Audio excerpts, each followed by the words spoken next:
players? Yeah.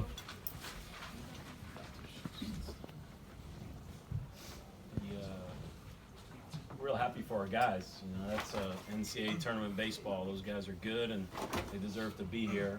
Obviously, I hope their catcher Josh is okay. You know, he took a tough spill there right by our dugout. I didn't get to see it, but I heard it. And but man, they played hard. And you got to tip your hats to them, and you got to earn everything in the postseason. So it wasn't easy tonight, but we earned it. You know, we did enough to win, and it's not about being pretty, and it's not about playing perfect baseball at this time of the year. You just compete, grind it out, and do enough to win, and survive and advance. So you know, we get to come back tomorrow and play tomorrow afternoon. We'll open up to the players now. Danny, I know you struggled a little bit at the play at the ACC tournament. So what was it like to kind of get going, get the home run, and get going to play today? Yeah, I mean, going to that bat, I was just trying to move that ball with 2 strikes, honestly. Kind of left something up slow, kind of made a mistake, and just tried to put a good swing on it. Wind was blowing out, so, you know, worked out. Nick, you gave up a couple of homers in the first couple of innings, and then you managed to strike out the side in the 3rd inning. Was that a relief given the past couple starts that you had coming off your injury? You know, I was just trying to get a bounce back today, you know, playing or pitching behind the guys that are playing defense for me is just something really easy to do when I have Levy and Fitz and just everybody who's behind me making plays and stuff. It just makes it a lot easier. And, you know, I think pitching's about confidence, and I think I regained some confidence tonight. Nick, what did Roger say to you? Because after that, you got the ground ball that was a fielder's choice, and then you retired 12 in a row. Was it anything magical that he said? Coach Williams, I've never heard him say this before. He told me good vibes. So good vibes is what we went with, and I think we had good vibes the rest of the game. Nick, was there a point though where you started to kind of really feel it inside? It looked like it's something switched because you started to just kind of get pace picked up. You know, after giving up 2 home runs, obviously that's never something you want to do. So just being able to bounce back from that and compete. You know, Coach Mack talks about competing and setting an example for other guys, and I just think I was bringing the energy today. Even though I gave up the 2 home runs, I still think we bounced back as a team, absolutely. I think it's 3-0. We've got the bases loaded. Their best hitter is up, and there's nobody warming up in the bullpen. Yep. Coach talked yesterday about faith. Yep. Are you surprised by that?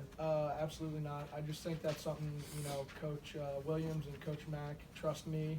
And, you know, I think that's something that just works. It worked out today. You know, sometimes it doesn't work out, but they just trusted me, and I trusted my stuff and just made it happen. We all trust him, too. We all trust him, too. All the players do as well. Sorry, I had to step in and say that. Nick, how big was that when you got out of that, and then you got the offense got you some runs and got you all back into it?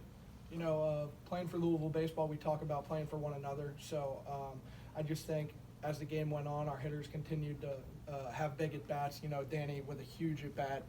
That I think spiraled me on the mound. That was just absolutely very exciting to see. So just having those guys hitting and playing defense behind me is really special.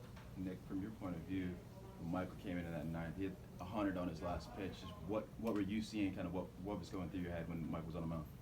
I had all the confidence in Michael McAvene that he was going to do exactly what he did in that 9th inning, and I think everybody in the dugout knew that too.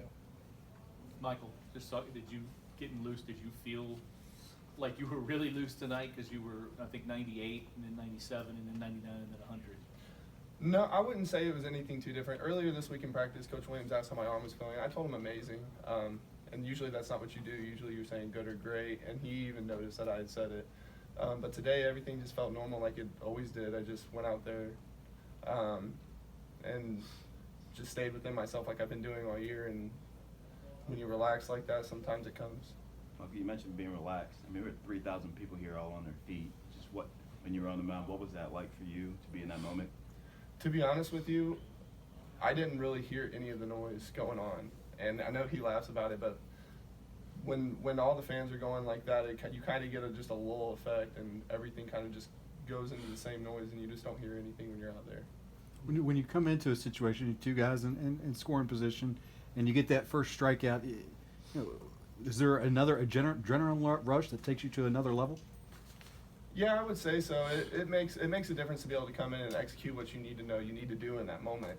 The game plan was to come in and try and get that first strikeout. If not, have him put a ball in play to where we can either make the play at the plate or hold that runner there. And so being able to do that is a big confidence booster when you're out there. Michael, is that the first time? Strikeout. There was a pitch that was close, and it looked like you were laughing. You didn't get the call. Is that true? I wouldn't say I was laughing. Could I have thought I went the other way? Yeah, but it's just how baseball goes. Sometimes you just have to shake it off, laugh it off if you need to, and that was just what came to my mind at that moment. One more for the players. Michael, is that the first time you've ever thrown triple digits? Yeah, that is. I honestly didn't think I had that in me. And so it came as a surprise to me tonight, but I'm glad I got to do it. And not very many people get to say they do, and nothing better than to do it in a moment like this. All right, thanks, guys. Thank you. Thank you.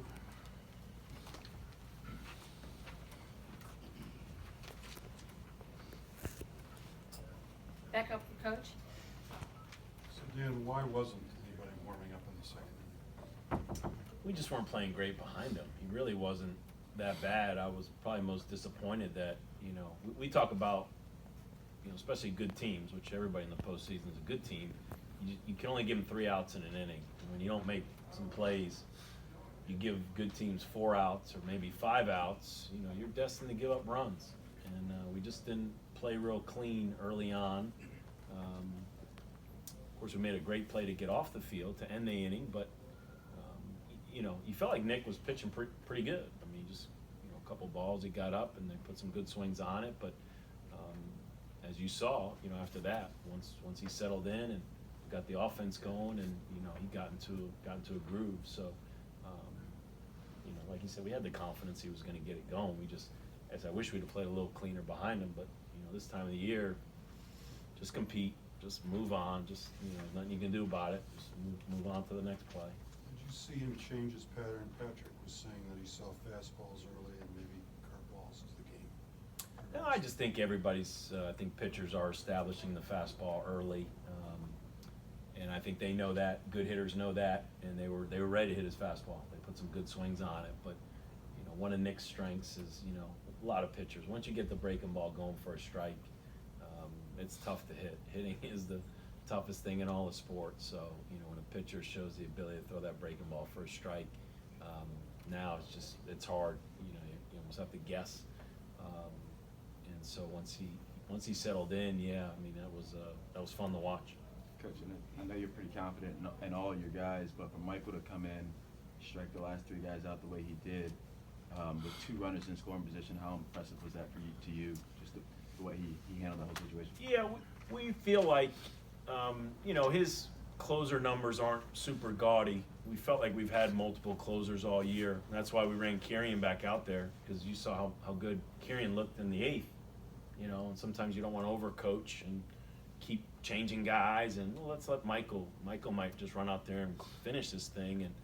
And when the leadoff walk is probably the kiss of death in the 9th, and give their hitter a lot of credit. That was backside double down the right field line. It's just a really good at bat. So they got a ton of momentum.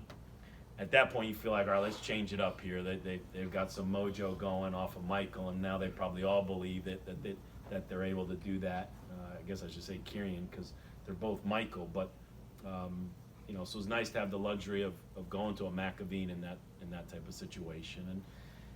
And we're the home team, and my message to Michael was, even if they score the 2 runs, there's nobody out, that's fine. Just no free passes. They got to earn this. If they earn it, hey, we tip our hat, and we're the home team, and we'll win this in the bottom of the 9th or whenever. But no way are we giving them free passes. Just to reinforce, just trust your stuff and go at them, and obviously he did that. Their coach said that you can't coach to prepare